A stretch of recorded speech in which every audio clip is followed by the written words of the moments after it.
J'ai la grande bénédiction de pouvoir prendre la parole lors de conférences générales depuis 3 décennies maintenant. Au fil de ces années, de nombreuses personnes partout dans le monde m'ont posé des questions concernant ces messages. Dernièrement, une certaine question ne cesse de revenir. Elle est généralement plus ou moins formulée ainsi. Frère Uchtdorf, j'ai écouté attentivement votre dernier discours, mais vous n'y avez pas parlé d'aviation. After today, I hope I hear that question no more for a while. Eh bien, je crois qu'après mon discours d'aujourd'hui, on ne me posera plus cette question pendant un certain temps. Il est difficile de croire que seulement 120 années se sont écoulées depuis que Wilbur et Orville Wright ont décollé pour la première fois pour survoler la plage de Kitty Hawk en Caroline du Nord. En ce jour de décembre, 4 vols de courte durée ont changé le monde et ouvert la voie à l'une des plus grandes inventions de l'histoire. À cette époque, piloter un avion était risqué. Les frères Wright le savaient, tout comme leur père Milton. En fait, il était si terrifié à l'idée de perdre ses 2 fils dans un accident d'avion que ceux-ci lui avaient promis de ne jamais voler ensemble. Et ils ont tenu parole, à l'exception d'une fois, 7 ans après ce jour historique à Kitty Hawk, Milton Wright a finalement consenti à ce que ses 2 fils prennent place dans le même avion pour la première fois et les a regardés exécuter leur vol.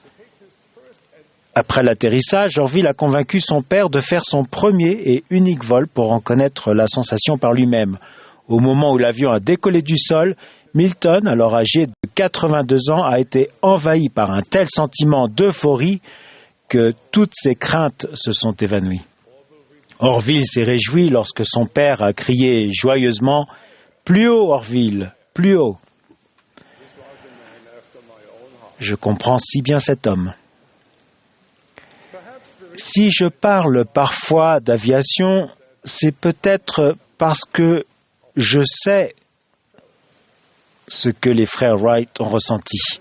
Moi aussi, j'ai connu la sensation de se libérer des emprises de la terre pour danser dans le ciel sur des ailes argentées. Le premier vol des frères Wright, non seulement 37 ans avant ma naissance, m'a ouvert la voie à l'aventure, à l'émerveillement et à une joie intense. Pourtant, bien que cette joie soit exaltante, il existe une joie supérieure. Aujourd'hui, dans le même esprit que Milton Wright, lorsqu'il s'est écrié « Plus haut, Orville, plus haut », j'aimerais vous parler de cette joie supérieure. Où on peut la trouver, comment elle pénètre notre cœur et comment la ressentir dans une plus grande mesure. Il va sans dire que nous voulons tous être heureux. Cependant, il est également aussi vrai que tout le monde n'est pas heureux. Malheureusement, il semble que le bonheur soit difficile à trouver pour bon nombre de personnes. Pourquoi en est-il ainsi? Si le bonheur est ce que nous, les humains, désirons le plus, pourquoi ne parvenons-nous pas à le trouver? Pour paraphraser une chanson de country, c'est peut-être parce que nous le recherchons au mauvais endroit. Avant d'aborder les façons de trouver la joie, permettez-moi de souligner que la dépression et d'autres difficultés mentales et émotionnelles sont bien réelles et qu'il ne suffit pas de dire « essayez donc d'être plus heureux ». Mon intention aujourd'hui n'est pas de diminuer ou de banaliser les difficultés relatives aux problèmes de santé mentale. Si vous êtes confronté à ces difficultés, je compatis avec vous et je vous soutiens. Certaines personnes peuvent trouver la joie notamment en recherchant de l'aide auprès de professionnels de la santé mentale qui consacrent leur vie à cette pratique thérapeutique. Nous devons être reconnaissants des services qu'ils fournissent. La vie n'est pas une suite ininterrompue de hauts émotionnels, car il doit nécessairement y avoir une opposition en toute chose. Et si Dieu lui-même pleure comme l'indiquent les Écritures, alors vous et moi pleurerons aussi. La tristesse n'est pas un signe d'échec. Dans cette vie, du moins, nous connaîtrons tant la joie que la peine. Tout comme chacun de vous, j'ai connu la déception, le chagrin, la tristesse et les remords. Cependant, j'ai aussi connu l'aube radieuse qui remplit l'âme d'une joie si profonde qu'il est difficile de la contenir. J'ai découvert que nous obtenons cette assurance paisible en suivant le Sauveur et en marchant dans ses voies. La paix qu'il nous donne n'est pas comme celle que le monde nous donne. Elle est meilleure. Elle est plus élevée et plus sacrée. Jésus a dit, « Je suis venu afin que les brebis aient la vie et qu'elles soient dans l'abondance. » L'évangile de Jésus-Christ est vraiment la bonne nouvelle qui sera pour tout le peuple le sujet d'une grande joie. C'est un message rempli d'espoir inégalé. C'est un message qui nous assure que le Sauveur porte le joug avec nous et qui nous aide à supporter nos fardeaux. Il promet l'essor de la lumière. Il évoque la faveur céleste, une compréhension supérieure des alliances plus sacrées, la sécurité éternelle et la gloire infinie. La gloire est l'objectif même du plan de Dieu pour ses enfants. C'est la raison pour laquelle nous avons été créés, pour avoir la joie. Nous sommes faits pour cela. Notre Père Céleste n'a pas caché le chemin qui mène au bonheur. Ce n'est pas un secret. Il est accessible à tous. Le bonheur est promis à toutes les personnes qui avancent sur le chemin du disciple, qui suivent les enseignements et l'exemple du Sauveur, qui respectent ses commandements et qui contractent et honorent les alliances qu'ils ont contractées avec Dieu. Quelle magnifique promesse! Nous connaissons tous des gens qui disent qu'ils n'ont pas besoin de Dieu pour être heureux, qu'ils sont suffisamment heureux sans religion. Je reconnais et respecte ces sentiments. Notre cher Père Céleste désire que tous ses enfants soient aussi heureux que possible. Alors il a rempli ce monde de plaisirs et de délices beaux et saints, pour plaire à l'œil et pour réjouir le cœur. En ce qui me concerne, j'étais très heureux quand je pilotais un avion. D'autres personnes trouvent le bonheur dans la musique, l'art, les loisirs ou la nature. Lorsque nous invitons tout le monde et que nous prêchons le message d'une grande joie de notre Sauveur, nous ne négligeons aucune de ces sources de joie.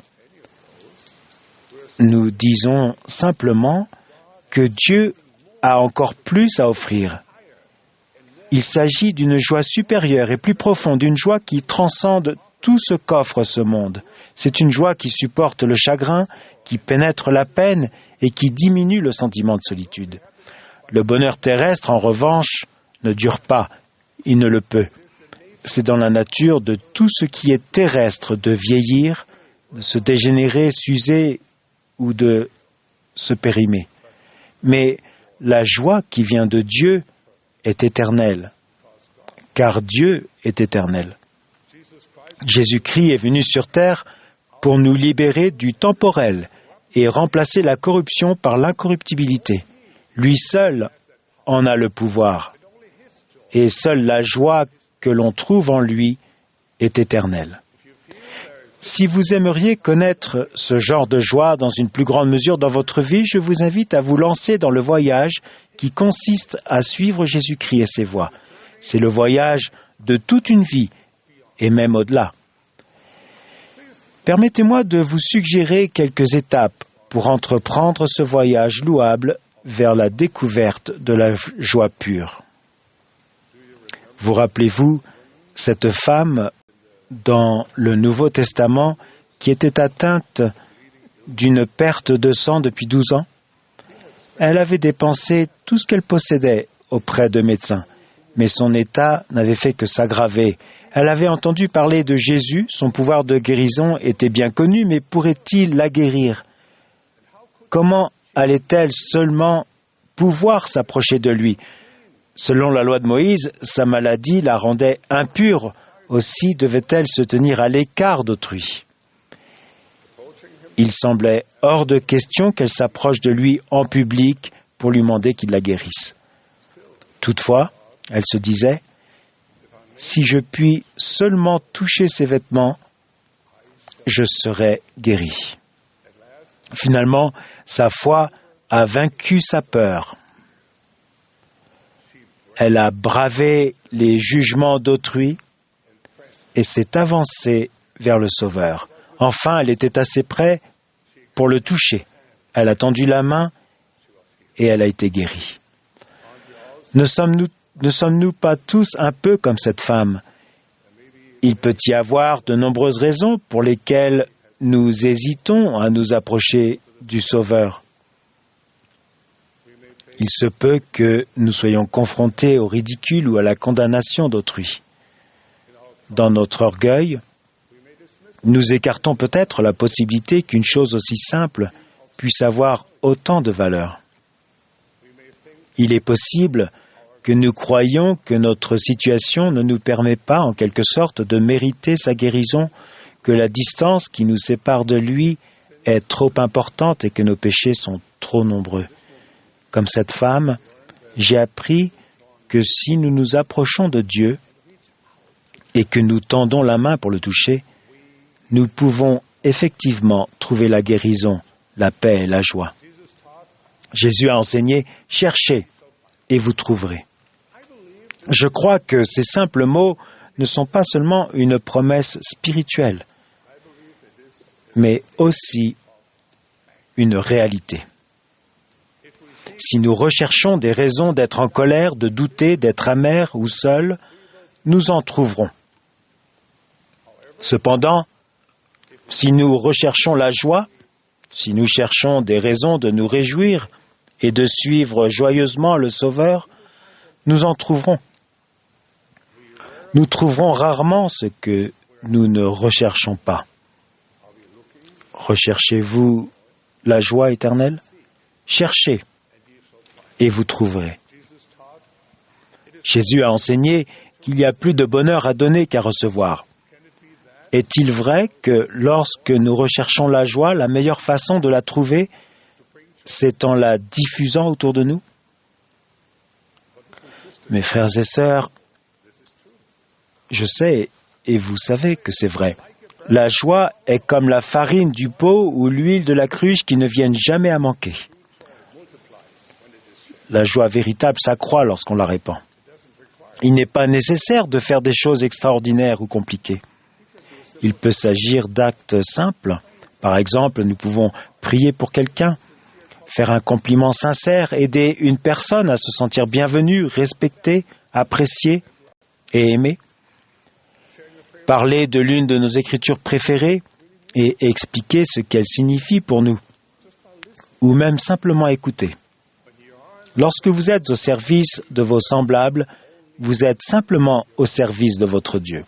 Et Dieu récompensera généreusement votre gentillesse.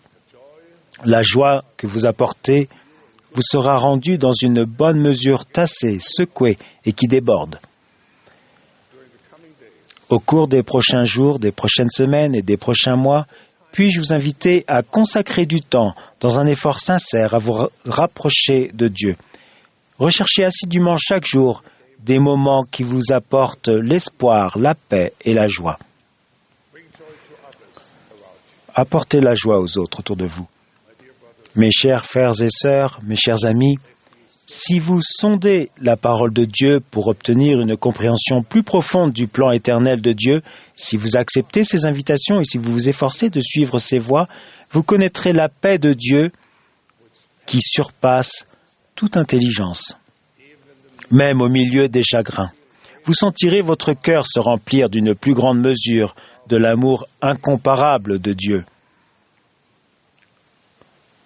L'aube de la lumière céleste percera l'obscurité de vos épreuves, et vous commencerez à goûter aux splendeurs et aux merveilles de l'invisible et parfaite sphère céleste. Vous sentirez votre esprit se détacher de l'attraction de ce monde. Alors, comme ce bon Milton Wright, peut-être élèverez-vous votre voix joyeusement et crierez-vous plus haut, Père, plus haut. Puissions-nous tous rechercher et trouver la joie supérieure qui nous est promise lorsque nous consacrons notre vie à notre Père Céleste et à son Fils bien-aimé. C'est mon humble prière et bénédiction. Au nom sacré de Jésus-Christ. Amen.